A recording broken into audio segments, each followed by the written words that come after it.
یا کہیں ان کی بھنک سنتے ہو؟ شروع اللہ کا نام لے کر جو بڑا مہربان نہایت رحم والا ہے۔ طٰہٰ، اے نبی صلی اللہ علیہ وآلہ وسلم، ہم نے تم پر قرآن اس لیے نازل نہیں کیا کہ تم مشقت میں پڑ جاؤ، مگر ہر اس شخص کی نصیحت کے لیے نازل کیا ہے جو خوف رکھتا ہے۔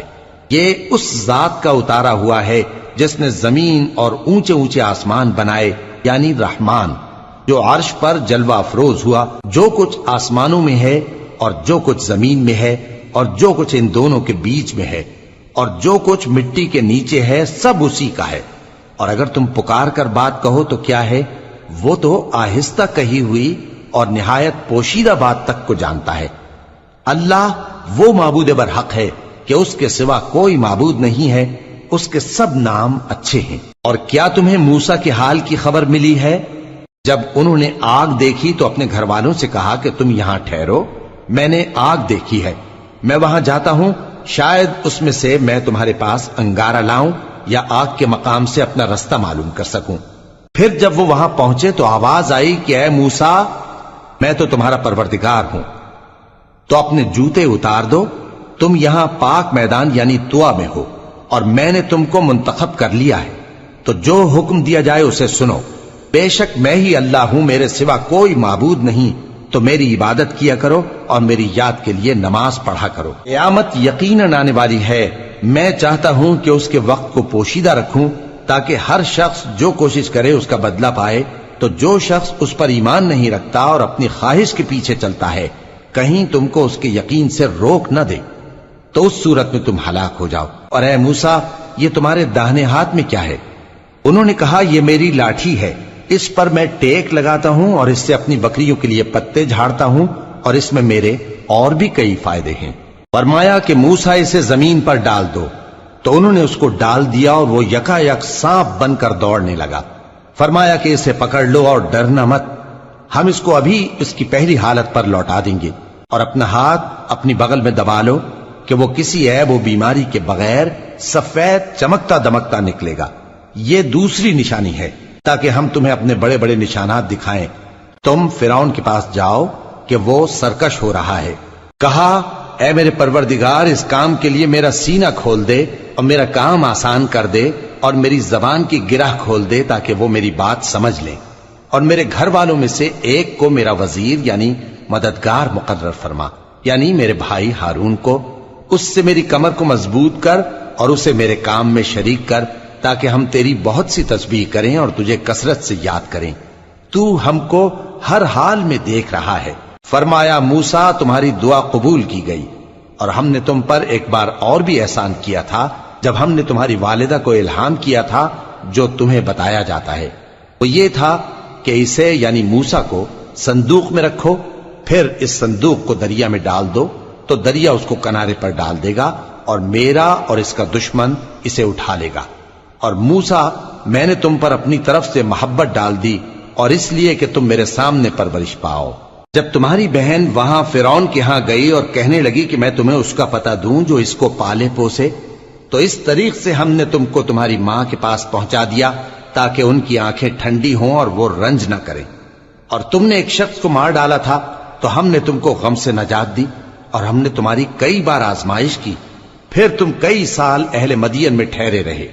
پھر اے موسیٰ، تم ایک اندازے پر آ پہنچے، اور میں نے تم کو اپنے کام کے لیے بنایا ہے، تو تم اور تمہارا بھائی دونوں ہماری نشانیاں لے کر جاؤ، اور میری یاد میں سستی نہ کرنا۔ دونوں فرعون کے پاس جاؤ کہ وہ سرکش ہو رہا ہے، اور اس سے نرمی سے بات کرنا، شاید وہ غور کرے یا ڈر جائے۔ دونوں کہنے لگے کہ اے ہمارے پروردگار، ہمیں خوف ہے کہ وہ ہم پر زیادتی کرنے لگے یا زیادہ سرکش ہو جائے۔ اللہ نے فرمایا کہ ڈرو مت، میں تمہارے ساتھ ہوں کہ سنتا اور دیکھتا ہوں۔ اچھا، تو اس کے پاس جاؤ اور کہو کہ ہم آپ کے پروردگار کے بھیجے ہوئے ہیں، تو بنی اسرائیل کو ہمارے ساتھ جانے کی اجازت دیجیے اور انہیں عذاب نہ کیجیے۔ ہم آپ کے پاس آپ کے پروردگار کی طرف سے نشانی لے کر آئے ہیں، اور جو ہدایت کی بات مانے اس کو سلامتی ہو۔ ہماری طرف یہ وحی آئی ہے کہ جو جھٹلائے اور منہ پھیرے اس کے لیے عذاب تیار ہے۔ غرض موسیٰ اور ہارون فرعون کے پاس گئے، اس نے کہا کہ موسیٰ، تمہارا پروردگار کون ہے؟ کہا کہ ہمارا پروردگار وہ ہے جس نے ہر چیز کو اس کی شکل و صورت بخشی، پھر راہ دکھائی۔ کہا تو پہلی قوموں کا کیا حال ہوا؟ فرمایا کہ ان کا علم میرے پروردگار کو ہے جو کتاب میں لکھا ہوا ہے۔ میرا پروردگار نہ چوکتا ہے نہ بھولتا ہے۔ وہ وہی تو ہے جس نے تم لوگوں کے لیے زمین کو فرش بنایا اور اس میں تمہارے لیے رستے بنا دیے اور آسمان سے پانی برسایا، پھر اس سے مختلف نباتات پیدا کی کہ خود بھی کھاؤ اور اپنے مویشیوں کو بھی چراؤ۔ بے شک ان باتوں میں عقل والوں کے لیے بہت سی نشانیاں ہیں۔ اسی زمین سے ہم نے تم کو پیدا کیا اور اسی میں ہم تمہیں لوٹائیں گے اور اسی سے ہم تمہیں دوسری دفعہ نکالیں گے۔ اور ہم نے فرعون کو اپنی سب نشانیاں دکھائیں مگر وہ تکذیب اور انکار ہی کرتا رہا۔ کہنے لگا کہ موسیٰ، کیا تم ہمارے پاس اس لیے آئے ہو کہ اپنے جادو کے زور سے ہمیں ہمارے ملک سے نکال دو؟ تو ہم بھی تمہارے مقابل ایسا ہی جادو لائیں گے، تو ہمارے اور اپنے درمیان ایک وقت مقرر کر لو کہ نہ تو ہم اس کے خلاف کریں اور نہ تم، اور یہ مقابلہ ایک ہموار میدان میں ہوگا۔ موسیٰ نے کہا کہ آپ کے لیے یوم زینت کا وعدہ ہے اور یہ کہ لوگ اس روز دن چڑھے اکٹھے ہو جائیں۔ تو فرعون لوٹ گیا اور اپنے سامان جمع کر کے پھر آیا۔ موسیٰ نے ان جادوگروں سے کہا کہ یہ تمہاری بربادی ہوگی، اللہ پر جھوٹ نہ باندھو، وہ تمہیں عذاب سے فنا کر دے گا، اور جس نے جھوٹ باندھا وہ نامراد رہا۔ تو وہ باہم اپنے معاملے میں جھگڑنے اور چپ کے سرگوشی کرنے لگے۔ کہنے لگے یہ دونوں جادوگر ہیں، چاہتے ہیں کہ اپنے جادو کے زور سے تم کو تمہارے ملک سے نکال دیں اور تمہارے بہترین مذہب کو نابود کر دیں۔ تو تم جادو کا سامان اکٹھا کر لو اور پھر قطار باندھ کر آؤ۔ آج جو غالب رہا وہی کامیاب ہوا۔ جادوگر بولے کہ موسیٰ، یا تو تم اپنی چیز ڈالو یا ہم اپنی چیزیں پہلے ڈالتے ہیں۔ موسیٰ نے کہا بلکہ تم ہی پہلے ڈالو۔ جب انہوں نے چیزیں ڈالیں تو یکا یک ان کی رسیاں اور لاٹھیاں موسیٰ کے خیال میں ایسی آنے لگیں کہ وہ میدان میں ادھر ادھر دوڑ رہی ہیں۔ اس وقت موسیٰ نے اپنے دل میں خوف محسوس کیا۔ ہم نے کہا خوف نہ کرو، بلا شبہ تم ہی غالب رہو گے، اور جو چیز یعنی لاٹھی تمہارے داہنے ہاتھ میں ہے اسے ڈال دو کہ جو کچھ انہوں نے بنایا ہے اس کو وہ نگل جائے گی۔ جو کچھ انہوں نے بنایا ہے یہ تو جادوگروں کے ہتھ کنڈے ہیں، اور جادوگر جہاں بھی جائے کامیاب نہیں ہوگا۔ اس پر جادوگر سجدے میں گر پڑے، کہنے لگے کہ ہم موسیٰ اور ہارون کے پروردگار پر ایمان لائے۔ فرعون بولا کہ پیشتر اس کے کہ میں تمہیں اجازت دوں تم اس پر ایمان لے آئے؟ بے شک یہ تمہارا بڑا یعنی استاد ہے جس نے تم کو جادو سکھایا ہے، سو میں تمہارے ہاتھ اور پاؤں مخالف سمت سے کٹوا دوں گا اور تم کو کھجوروں کے تنوں پر سولی چڑھوا دوں گا، اور تم کو معلوم ہوگا کہ ہم میں سے کس کا عذاب زیادہ سخت اور دیر تک رہنے والا ہے۔ انہوں نے کہا کہ جو دلائل ہمارے پاس آ گئے ہیں ان پر اور جس نے ہم کو پیدا کیا ہے اس پر ہم آپ کو ہرگز ترجیح نہیں دیں گے، تو آپ کو جو حکم دینا ہو دے دیجئے، اور آپ جو حکم دے سکتے ہیں وہ صرف اسی دنیا کی زندگی میں دے سکتے ہیں۔ ہم تو اپنے پروردگار پر ایمان لے آئے تاکہ وہ ہمارے گناہوں کو معاف کرے اور اسے بھی جو آپ نے ہم سے زبردستی جادو کرایا، اور اللہ سب سے اچھا ہے اور ہمیشہ باقی رہنے والا ہے۔ جو شخص اپنے پروردگار کے پاس گناہگار ہو کر آئے گا تو اس کے لیے جہنم ہے جس میں نہ وہ مرے گا نہ جیے گا، اور جو اس کے روبرو ایماندار ہو کر آئے گا اور عمل بھی نیک کیے ہوں گے تو ایسے لوگوں کے لیے اونچے اونچے درجے ہیں، یعنی ہمیشہ رہنے کے باغ جن کے نیچے نہریں بہ رہی ہیں، ہمیشہ ان میں رہیں گے، اور یہ اس شخص کا بدلہ ہے جو پاک ہوا۔ اور ہم نے موسیٰ کی طرف وہی بھیجی کہ ہمارے بندوں کو راتوں رات نکال لے جاؤ، پھر ان کے لیے سمندر میں لاٹھی مار کر خشک رستہ بنا دو، پھر تم کو نہ فرعون کے آ پکڑنے کا خوف ہوگا اور نہ غرق ہونے کا ڈر۔ پھر فرعون نے اپنے لشکروں کے ساتھ ان کا تعاقب کیا تو سمندر کی موجوں نے ان پر چڑھ کر انہیں ڈھانک لیا یعنی ڈبو دیا، اور فرعون نے اپنی قوم کو گمراہ کر دیا اور سیدھے رستے پر نہ ڈالا۔ اے آل یعقوب، ہم نے تم کو تمہارے دشمن سے نجات دی اور تورات دینے کے لیے تم سے کوہ طور کی داہنی جانب مقرر کی، اور تم پر من اور سلوہ نازل کیا، اور حکم دیا کہ جو پاکیزہ چیزیں ہم نے تم کو دی ہیں ان کو کھاؤ اور اس میں حد سے نہ نکلنا، ورنہ تم پر میرا غضب نازل ہوگا، اور جس پر میرا غضب نازل ہوا وہ ہلاک ہو گیا۔ اور جو توبہ کرے اور ایمان لائے اور عمل نیک کرے پھر سیدھے رستے چلے اس کو میں بخش دینے والا ہوں۔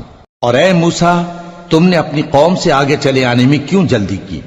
کہا وہ میرے پیچھے آ رہے ہیں، اور اے میرے پروردگار میں نے تیری طرف آنے کی جلدی اس لیے کی کہ تو خوش ہو جائے۔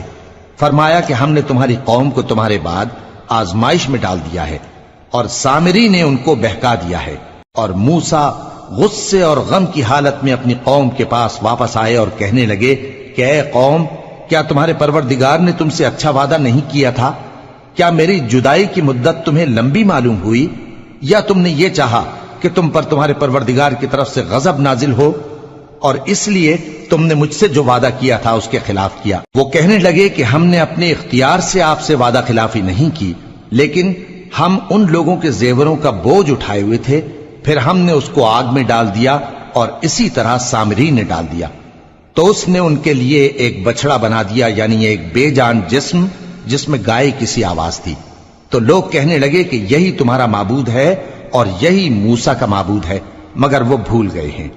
تو کیا یہ لوگ نہیں دیکھتے کہ وہ ان کی کسی بات کا جواب نہیں دیتا، اور نہ ان کے نقصان اور نفع کا کچھ اختیار رکھتا ہے؟ اور ہارون نے ان سے پہلے ہی کہہ دیا تھا کہ لوگوں، اس کے ذریعے تمہیں فتنے میں ڈال دیا گیا ہے، اور تمہارا پروردگار تو رحمان ہی ہے، تو میری پیروی کرو اور میرا کہا مانو۔ وہ کہنے لگے کہ جب تک موسیٰ ہمارے پاس واپس نہ آئیں ہم تو اس کی پوجا پر قائم رہیں گے۔ پھر موسیٰ نے ہارون سے کہا کہ اے ہارون، جب تم نے ان کو دیکھا تھا کہ گمراہ ہو گئے ہیں تو تم کو کس چیز نے روکا تھا؟ یعنی اس بات سے کہ تم میرے پیچھے چلے آؤ، بھلا تم نے میرے حکم کے خلاف کیوں کیا؟ کہنے لگے کہ اے ماں جائے، میری داڑھی اور سر کے بالوں کو نہ پکڑیے، میں تو اس سے ڈرا کہ آپ یہ نہ کہیں کہ تم نے بنی اسرائیل میں تفرقہ ڈال دیا اور میری بات کو ملحوظ نہ رکھا۔ موسیٰ نے فرمایا تو اے سامری تیرا کیا حال ہے؟ اس نے کہا کہ میں نے ایسی چیز دیکھی جو اوروں نے نہیں دیکھی، تو میں نے فرشتے کے نقش پا سے مٹی کی ایک مٹھی بھر لی، پھر اس کو بچڑے کے جسم میں ڈال دیا، اور مجھے میرے جی نے اس کام کو اچھا بتایا۔ موسیٰ نے کہا جا، تجھ کو دنیا کی زندگی میں یہ سزا ہے کہ کہتا رہے کہ مجھ کو ہاتھ نہ لگانا، اور تیرے لیے ایک اور وعدہ ہے، یعنی عذاب کا جو تجھ سے ٹل نہ سکے گا، اور جس معبود کی پوجا پر تو جمع ہوا تھا اس کو دیکھ، ہم اسے جلا دیں گے، پھر اس کی راکھ کو اڑا کر دریا میں بکھیر دیں گے۔ تمہارا معبود تو اللہ ہی ہے، جس کے سوا کوئی معبود نہیں، اس کا علم ہر چیز پر محیط ہے۔ اس طرح ہم تم سے وہ حالات بیان کرتے ہیں جو گزر چکے ہیں، اور ہم نے تمہیں اپنے پاس سے نصیحت کی کتاب عطا فرمائی ہے۔ جو شخص اس سے منہ پھیرے گا وہ قیامت کے دن گناہ کا بوجھ اٹھائے گا۔ ایسے لوگ ہمیشہ اس عذاب میں مبتلا رہیں گے، اور یہ بوجھ قیامت کے روز ان کے لیے برا ہوگا، جس روز سور پھونکا جائے گا، اور ہم گناہگاروں کو یوں اکٹھا کریں گے کہ ان کی آنکھیں نیلی نیلی ہوں گی۔ تو وہ آپس میں آہستہ آہستہ کہیں گے کہ تم دنیا میں صرف 10 ہی دن رہے ہو، جو باتیں یہ کریں گے ہم خوب جانتے ہیں۔ اس وقت ان میں سب سے اچھی راہ والا یعنی عاقل و ہوش مند کہے گا کہ نہیں، بلکہ صرف ایک ہی روز ٹھہرے ہو۔ اور اے نبی صلی اللہ علیہ وآلہ وسلم، لوگ تم سے پہاڑوں کے بارے میں دریافت کرتے ہیں، کہہ دو کہ میرا رب ان کو راکھ بنا کر بکھیر دے گا، پھر زمین کو ہموار میدان کر چھوڑے گا جس میں تم کوئی نشیب و فراز نہ دیکھو گے۔ اس روز لوگ پکارنے والے کے پیچھے چلیں گے اور اس کی پیروی سے انحراف نہ کر سکیں گے، اور رحمان کے سامنے آوازیں پست ہو جائیں گی، تو تم ایک ہلکی آواز کے سوا کوئی آواز نہ سنو گے۔ اس روز کسی کی سفارش کچھ فائدہ نہ دے گی مگر اس شخص کی جسے رحمان اجازت دے اور اس کی بات کو پسند فرمائے۔ جو کچھ ان کے آگے ہے اور جو کچھ ان کے پیچھے ہے وہ اس کو جانتا ہے، اور وہ اپنے علم سے اللہ کے علم کا احاطہ نہیں کر سکتی۔ اور اس زندہ و قائم کے روبرو منہ لٹک جائیں گے، اور جس نے ظلم کا بوجھ اٹھایا وہ نامراد رہا، اور جو نیک کام کرے گا اور مومن بھی ہوگا تو اس کو نہ ظلم کا خوف ہوگا اور نہ نقصان کا۔ اور ہم نے اس کو اسی طرح کا قرآن عربی نازل کیا ہے، اور اس میں طرح طرح کے ڈراوے بیان کر دیے ہیں تاکہ لوگ پرہیزگار بنیں یا اللہ ان کے لیے نصیحت پیدا کر دے۔ تو اللہ جو سچا بادشاہ ہے، عالی قدر ہے، اور قرآن کی وحی جو تمہاری طرف بھیجی جاتی ہے اس کے پورا ہونے سے پہلے قرآن کے پڑھنے میں جلدی نہ کیا کرو، اور دعا کرو کہ میرے پروردگار مجھے اور زیادہ علم دے۔ اور ہم نے پہلے آدم سے عہد لیا تھا مگر وہ اسے بھول گئے، اور ہم نے ان میں ارادے کی پختگی نہ پائی، اور جب ہم نے فرشتوں سے کہا کہ آدم کے آگے سجدہ کرو تو سب سجدے میں گر پڑے مگر ابلیس نے انکار کیا۔ اس پر ہم نے فرمایا کہ آدم، یہ تمہارا اور تمہاری بیوی کا دشمن ہے، تو یہ کہیں تم دونوں کو بہشت سے نہ نکلوا دے، پھر تم تکلیف میں پڑ جاؤ۔ یہاں تم کو یہ آسائش ہے کہ نہ بھوکے رہو نہ ننگے، اور یہ کہ نہ پیاسے رہو اور نہ دھوپ کھاؤ۔ پھر شیطان نے ان کے دل میں وسوسہ ڈالا اور کہا کہ آدم، بھلا میں تم کو ایسا درخت بتاؤں جو ہمیشہ کی زندگی کا باعث ہو اور ایسی بادشاہت کہ کبھی زائل نہ ہو؟ سو دونوں نے اس درخت کا پھل کھا لیا تو ان پر ان کی شرمگاہیں ظاہر ہو گئیں اور وہ اپنے اوپر بہشت کے پتے چپکانے لگے، اور آدم نے اپنے پروردگار کے حکم کے خلاف کیا تو وہ اپنے مقصد سے بے راہ ہو گئے۔ پھر ان کے پروردگار نے ان کو نوازا تو ان پر مہربانی سے توجہ فرمائی اور سیدھی راہ بتائی۔ فرمایا کہ تم دونوں یہاں سے نیچے اتر جاؤ، تم میں بعض کے دشمن ہوں گے، پھر اگر میری طرف سے تمہارے پاس ہدایت آئے تو جو شخص میری ہدایت کی پیروی کرے گا وہ نہ گمراہ ہوگا اور نہ تکلیف میں پڑے گا، اور جو میری نصیحت سے منہ پھیرے گا اس کی زندگی تنگ ہو جائے گی، اور قیامت کو ہم اسے اندھا کر کے اٹھائیں گے۔ وہ کہے گا کہ میرے پروردگار، تو نے مجھے اندھا کر کے کیوں اٹھایا؟ میں تو دیکھتا بھالتا تھا۔ اللہ فرمائے گا کہ ایسا ہی چاہیے تھا، تیرے پاس ہماری آیتیں آئیں تو تو نے ان کو بھلا دیا، اسی طرح آج ہم تجھ کو بھلا دیں گے۔ اور جو شخص حد سے نکل جائے اور اپنے پروردگار کی آیتوں پر ایمان نہ لائے، ہم اس کو ایسا ہی بدلہ دیتے ہیں، اور آخرت کا عذاب بہت سخت اور ہمیشہ باقی رہنے والا ہے۔ تو کیا یہ بات ان لوگوں کے لیے موجب ہدایت نہ ہوئی کہ ہم ان سے پہلے بہت سے فرقوں کو ہلاک کر چکے ہیں جن کے رہنے کے مقامات میں یہ چلتے پھرتے ہیں؟ عقل والوں کے لیے اس میں بہت سی نشانیاں ہیں۔ اور اگر ایک بات تمہارے پروردگار کی طرف سے پہلے صادر اور جزائے اعمال کے لیے ایک میعاد مقرر نہ ہو چکی ہوتی تو نزول عذاب لازم ہو جاتا۔ پس جو کچھ یہ بکواس کرتے ہیں اس پر صبر کرو، اور سورج کے نکلنے سے پہلے اور اس کے غروب ہونے سے پہلے اپنے پروردگار کی تسبیح و تحمید کیا کرو، اور رات کی کچھ گھڑیوں میں بھی اس کی تسبیح کیا کرو، اور دن کے مختلف اوقات یعنی دوپہر کے وقت بھی، تاکہ تم خوش ہو جاؤ۔ اور کئی طرح کے لوگوں کو جو ہم نے دنیا کی زندگی میں آرائش کی چیزوں سے نوازا ہے تاکہ ان کی آزمائش کریں، ان پر نگاہ نہ کرنا، اور تمہارے پروردگار کی عطا فرمائی ہوئی روزی بہت بہتر اور باقی رہنے والی ہے۔ اور اپنے گھر والوں کو نماز کا حکم کرو اور اس پر قائم رہو۔ ہم تم سے روزی کے خواستگار نہیں، بلکہ تمہیں ہم روزی دیتے ہیں، اور نیک انجام اہل تقوی کا ہے۔ اور کہتے ہیں کہ یہ پیغمبر اپنے پروردگار کی طرف سے ہمارے پاس کوئی نشانی کیوں نہیں لائے؟ کیا ان کے پاس پہلی کتابوں کی نشانی نہیں آئی؟ اور اگر ہم ان کو پیغمبر کے بھیجنے سے پیشتر کسی عذاب سے ہلاک کر دیتے تو یہ کہتے کہ اے ہمارے پروردگار، تو نے ہماری طرف کوئی پیغمبر کیوں نہ بھیجا کہ ہم ذلیل اور رسوا ہونے سے پہلے تیرے احکام کی پیروی کرتے۔ کہہ دو کہ سب نتائج اعمال کے منتظر ہیں، سو تم بھی منتظر رہو، ان قریب تم کو معلوم ہو جائے گا کہ دین کے سیدھے رستے پر چلنے والے کون ہیں اور جنت کی طرف راہ پانے والے کون ہیں۔ ہم